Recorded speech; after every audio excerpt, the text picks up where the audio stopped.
শনিবারে নির্বাচন, মেহেরবানি করে আমার ছাতা মার্কে একটা ভোট দিয়েন। কবরস্থানের সভাপতি হতে রীতিমতো ভোটের আয়োজন, তাও আবার মার্কাসহ পোস্টারিং করে। সম্প্রতি গণমাধ্যম সহ সামাজিক যোগাযোগ মাধ্যমে বিষয়টি উঠে আসায় বেশ সমালোচনার জন্ম দিয়েছে ঘটনাটি।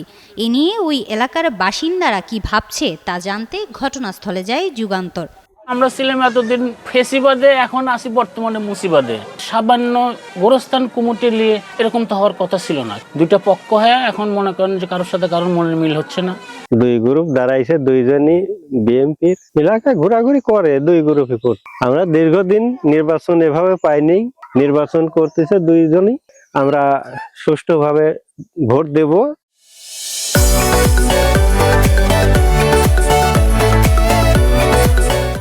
জানা যায় আগামী ২৪ মে শনিবার ৩টি গ্রামের অংশগ্রহণে অনুষ্ঠিত হতে যাচ্ছে জান্নাতুল বাকি কবরস্থানের নির্বাচন।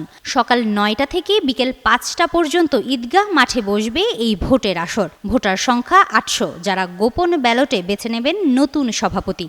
জান্নাতুল বাকি কবরস্থান জানুয়ারি মাস থেকে এই সভাপতি নিয়ে একটা কোন্দল সৃষ্টি হয় এবং এই কোন্দলের এক পর্যায়ে থানা পর্যন্ত এর জের চলে যায়। মীমাংসা হওয়ার পরে ওই গ্রামের যারা প্রধানবর্গ ছিল তারা সিদ্ধান্ত নেয় যে বালুদিয়ার, মরমখালী এবং জগতলার যারা পুরুষ ভোটার আছে তাদের ভোটের মাধ্যমে আমরা নির্বাচিত করব।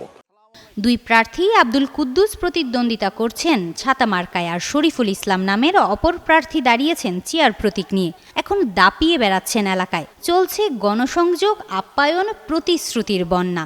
এলাকার মানুষ বলছেন, আমাদের মৃত্যুর পরও যেন সেবা নিশ্চিত হয়, সেজন্য যোগ্য সভাপতি দরকার। কোনো রকম ঝামেলা ইনশাল্লাহ হবে না। জনগণ সুন্দর পরিবেশে ভোট দিবে। এখানে নাশকতারও কিছু নেই, ঝামেলারও কিছু নেই। আমার ভোট আমাকে যারা দেবে আমাকে দেবে, ওকে যারা দেবে ওকে দিবে। এর মধ্যে এতটুকু দ্বিধাদ্বন্দ্ব হবে না। এই ধর্মীয় প্রতিষ্ঠানে ভাই আমি প্রার্থী হয়েছি যাতে আমি এই ধর্মীয় প্রতিষ্ঠানে উন্নয়ন করতে পারি। এলাকার সবাই চাচ্ছে যাতে আমি জয়যুক্ত হই। আমি ইনশাল্লাহ আশাবাদী জয়যুক্ত হব। ভোট নিয়ে ভাই কোনো রকমের সমস্যা হবে না ভাই।